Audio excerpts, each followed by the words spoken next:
Hi guys, ayan, merienda tayo. Meron tayo ditong puto cheese.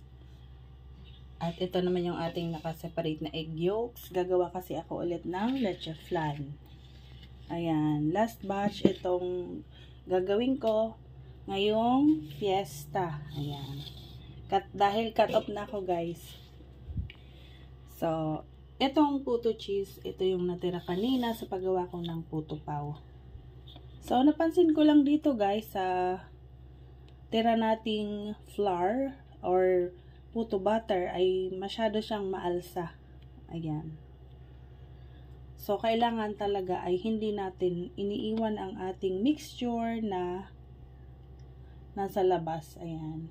Kung gusto niyo namang idagdag ito sa inyong mga pa-order, like may natira kayo, tapos dadagdagan nyo na lang, dapat ASAP guys, or kinabukasan, magagamit nyo agad dahil hindi talaga yan masarap. Tingnan nyo guys, hindi na siya nagbabounce, yung bumabalik eh. Ganito talaga ang texture ng puto kapag natatagalan siya maluto. Ayan, sobrang bubbles na kasi ng ano nito guys, ng mixture. Ayan, tapos sobrang maalsa na siya guys. O tingnan nyo guys, oh. Parang malagkit siya.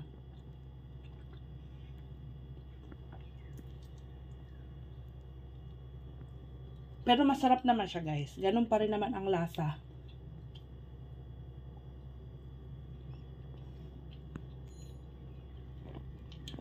Ayan. Kinain ko na yung isang piraso. Ang isang piraso kasi mga 3 kagat nyo to guys. Ayan. 3 kagat. Maliliit.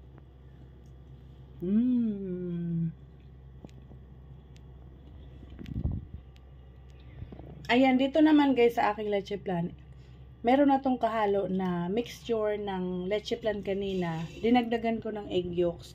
And then, before ako maghalo sa condensed at itlog, ang ginagawa ko ay pinagsasama ko muna yung condensed milk at saka evap.